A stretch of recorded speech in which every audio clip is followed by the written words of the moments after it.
Well, thank you very much to the Barcelona Design Museum and Vitra Design Museum for this fantastic collaboration, and it's a great honor to be here this evening to be involved in the opening talk for the exhibition. And what's fantastic about the exhibition in Barcelona is it helps to bring the ideas of and the works of the 20th century's greatest pioneer of social design to a wider audience, and I think importantly cast light again on the question of what the politics of design are in the 21st century. As we enter a situation where there are tensions around post-truth digital cultures, citizens' rights, state power, social inclusivity, climate change, I think the exhibition begins by using the prism of Papanek's biography as a way into exploring what we might mean by the politics of design, and to seek to answer the overarching question of how design might have the capacity to help or indeed hinder these political contentions today. So I hope the exhibition brings to light some of the contradictions about the relationship of design to corporations, design to certain forms of sponsorship, as well as celebrating the idea of the notion of the social imperative. So first, though, I'm going to begin by talking about who is Victor Papanek and how did these ideas come to represent a sea change in the politics of design. Oops, and that's not the image I want. This is the image I want. So, Design for the Real World, Human Ecology and Social Change was first published in English in 1971, and it's been translated into 22 languages and counting. We still have a number of new translations. It was published in 1977 in Spanish, and there is a Catalan edition that was published a couple of years ago. It's never fallen out of print since it was first published, and purportedly, it's the best-selling design book globally. So it reaches a lot of people. I teach designers on a daily basis, and it's probably the single book they've read as a kind of manifesto in design. And in its pages, The Real World exposed the general reader to the horrors of a design culture that was set on profit rather than need, and the idea of design as generating obsolescence and throwaway culture, exploiting the poor, the disabled, women, people of ethnic minority groups, and the elderly. And it took to task the profession for its lack of social awareness and its total disregard for humanitarian and ecological responsibility. And this is an image about with celebrating Papanek in an American magazine, mainstream national newspaper magazine, the Chicago Tribune, that's actually putting forward a different kind of design, a new design environment. So these are some of Papanek's students who were designing artifacts, vehicles for disabled children.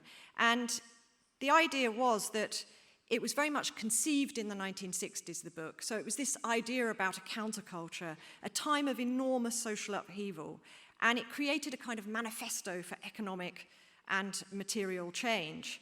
And it sat on the shelf alongside books such as this in the English language, and obviously a different set of books in the Spanish language in the later 70s. But it sat beside things like Ada's Imperialism and Silent Spring by Rachel Carson, a book of the early 60s that was decrying corporate pollution of the environment.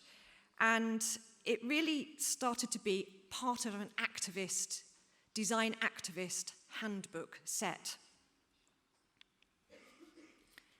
And the reason was it completely cast aside the notion of modernist functional design or aesthetically beautiful design, and instead posited objects such as this, a dung-powered tin can radio, at the core of an idea of design that should be by the people, for the people. This was designed with Papanek, an indigenous Indonesian designer, and the idea was that during an era of mass media transformation, new information technologies, the largest proportion of the global population were actually not allowed access to that new information technology. And Papanek made an intervention by saying, with a dung-powered radio, we can put together simple objects that we find and create some kind of listening device to give everybody access to world media. So it was very much a kind of political standpoint and stance. And at the core of his ideas, and he created the first transdisciplinary design course in Purdue, in America, Purdue University, was the idea of design as a transdisciplinary activity. I think what's fascinating about images like this, and hopefully you'll find some of the projects from the 60s and 70s in the exhibition fascinating, is how they relate to contemporary ideas around design practice. Because the transdisciplinary design team, with the designer set here, with the anthropologist, the filmmaker, the ecologist, we consider that to be very much a 21st century notion, that design teams like IDEO should have a social scientist involved with them. But this was in the mid-60s that Papanek first kind of came up with these kind of ideas. And I can't escape talking about the biography of Victor Papanek, because I think this is Victor as a small child, a toddler, in a park in Vienna. He was born in 1923 and died in 1998. So his biography spanned the 20th century history of design. He saw a lot and processed it and reinvented it, and championed right up until the latter years of his life with the book, The Green Imperative, The Idea of Ecological Design. But really it was his escape at the age of 15 from Nazi Austria to America that I think created this vision of an outsider, that he was always looking on at an alien culture, an American consumer culture, that he would come to really, really criticize. He set up his own design practice, having trained as an émigré for free at the Cooper Union Art School. He actually trained as an architect, not a designer, which in itself is quite interesting. And in a one-room apartment, set up design clinic, as if design could solve the ills of the world. And if you imagine he'd arrived in Vienna, he'd been brought up a very bourgeois child with an affluent upbringing, and he'd had everything taken away and was a refugee, trying to come up with a way of earning a living at a very young age. And one of the anecdotes, and you'll see this as an object that survived from the 1940s in the exhibition, one of the anecdotes he told over and over again in the press was how his first job had been with Raymond Loewy, the icon of American streamlining, and that Raymond Loewy had Papanek working in his luxurious studio in Manhattan, and Papanek had shown him this new piece of social design. His own mother, Papanek's mother, was very diminutive. She was quite small, found it hard to reach objects in the kitchen and around the home. And Papanek created these Japanese-style Geta sandals that, rather incongruously, as an idea of early social design. And so the anecdote goes that he presented this to Loewy, who laughed in his face and said, "Why would we bother designing something so ridiculous?" Which you can kind of understand in some ways. But I think from that moment onwards, according to Victor Papanek's own account, he set himself against the commercial designer.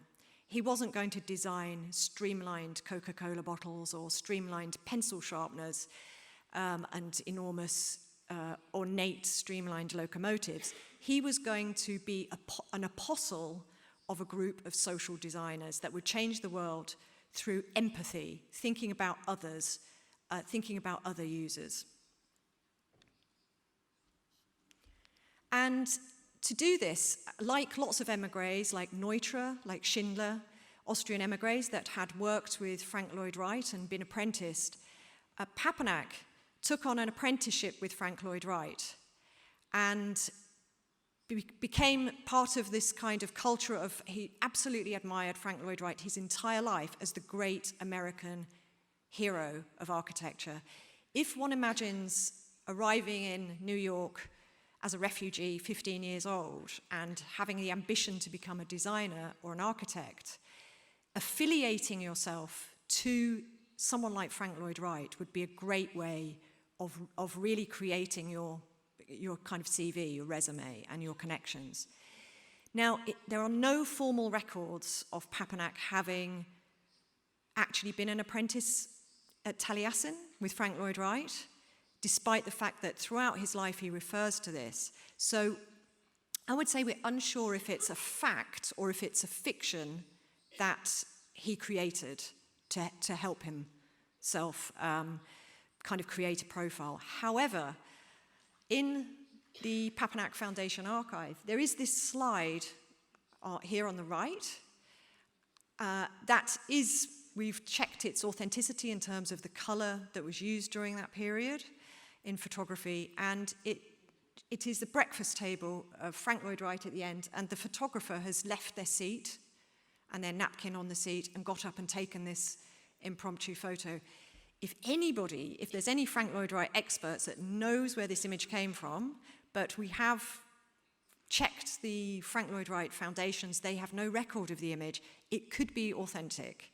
So in a way, the mystery around Frank Lloyd Wright, whether he really worked with him or not, is not the point. It's about how an émigré, a refugee, has to create these kind of connections. It's very important reference to Raymond Loewy and Frank Lloyd Wright, but kind of adds to the mystery. But what is definitely a fact is that Papanek was living in the lower part of Manhattan and visited MoMA because he had joined the army and gained American citizenship and had free access as a veteran to exhibitions at MoMA. So this was a highly influential exhibition about low-cost furnishings. And this launched Papanek on his first design idea about really providing low-cost objects and thinking about users. This is not social design as we understand it today, but this is a flat-pack carry-around table, pre-IKEA, and the idea is that however poor you are, you can afford to furnish your home. And he came up with a series of objects from his design clinic. This is the fireside squat. I think these are intriguing because if one reads Design for the Real World, you have the impression that Papanek never really designed that much. But in fact, during the 40s and 50s, he was heavily involved in trying to create a design style. And he had some success in this. By the mid-1950s, his work appeared in Domus magazine, the Italian magazine Domus. But by this point, he'd already become disenfranchised from traditional design, despite these credentials with Frank Lloyd Wright and Raymond Loewy.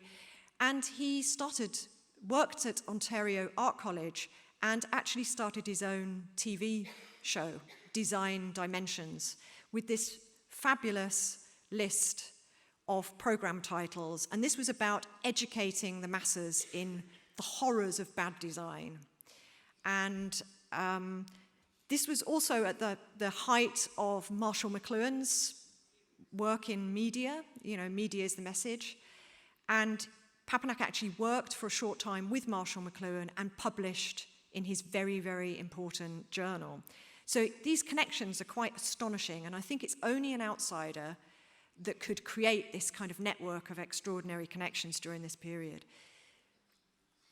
And by the mid-60s, Papanek is really funded by an explosion in funding for industrial design in the Cold War period. This is about beating the Soviet Union with industrial design. And at North Carolina University, he starts to experiment. Here, I always think this looks like a Mossad team or some kind of secret agents. These amazing images, he started to create healthcare objects, industrial design experimentation. This is an inflatable tent that can be used for humanitarian purposes.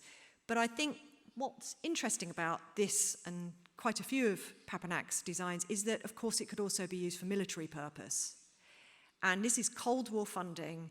There's a reason why the American government of funding industrial designers because of their efforts in the Soviet, against the Soviet Union. Similarly, objects like this, the all-terrain car, this is such a fantastic image because of the cars in the background, the juxtaposition of this orange car for the global south. And of course, an all-male design team. Very few women at this point in his design teams, which does change later. But just to put in, this is a Christmas card. Papanek was a brilliant illustrator. Some of his first jobs were actually in illustration. And this is a self-drawn Christmas card from the 60s when he's working in North Carolina. This is one of his, a wife that he had, his fairly new bride.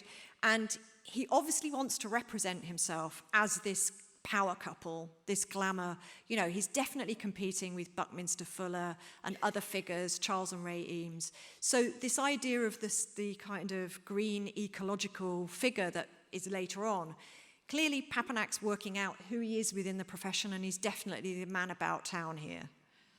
He was driving a red sports car at this particular point. And you can't see the detail, but he's wearing a pair of Playboy motif cufflinks that crop up in some other images later on. So I'll just round up really by saying his work is really definitely fueled by Cold War American politics. But by 1968, this is the ransacking of the Milan Design Triennale by student activists who were anti-consumerist and anti-design. And Papanek's popularity really came up on this wave of student activism. Here he is in Helsinki in 1968, addressing student design activists. And this is a magazine from the Pan-Scandinavian Student Design Organization, and they, along with Buckminster Fuller, had invited Papanek to travel the Nordic region in order to kind of address a youthful audience about the horrors of American design. They were American themselves, but they were critics from the inside. And I think what we have to ask is, what were Buckminster Fuller and Papanek doing in Finland, Sweden, and the Nordic region during this period? Well, clearly, it's not a coincidence that they're on the cusp of the Soviet Union, and just prior to their events, there were many Soviet youth festivals. And so this was a fight for the student conscience, and which way would they go? They needed to see an alternative America, and Papanek came to represent this. And this is an amazing image of a project that he did in Helsinki. It was a project about building, with a transdisciplinary design group, a play station for cerebral palsy children. And it took 5 days or so to build with a set of interdisciplinary design students. And the idea was that this was portable and a prototype that could be taken anywhere. And this was about action, not words. And in the SDO magazine, he had this slogan, do-it-yourself murder, which he described many of the design appliances that fill our lives as do-it-yourself murder devices. And just to end by, I've got 5 minutes. Oh, wow, I tried to rattle through that. Just to end by saying it's highly relevant, I think, that the first publication of Design for the Real World was actually in Swedish, not English. And that is because his work really drew on the social welfare, socialist culture of those countries, in which design was sponsored for the people. It didn't just have a capitalist, profit-driven imperative. And first published as for the profit or the people, for the profit or the many. The Swedish edition, it was American presses, English presses actually weren't interested in Papanek's work to begin with. But it was only once this had gained popularity within broader Europe and then the US that it became translated with an introduction by Buckminster Fuller in 1971 in English. So I hope that's given you a very, very, very short introduction to some of the kind of I'd say, personal politics, as well as historical politics around the work of Papanek and the creation of design for the real world. And I hope you all enjoy the exhibition. And thank you.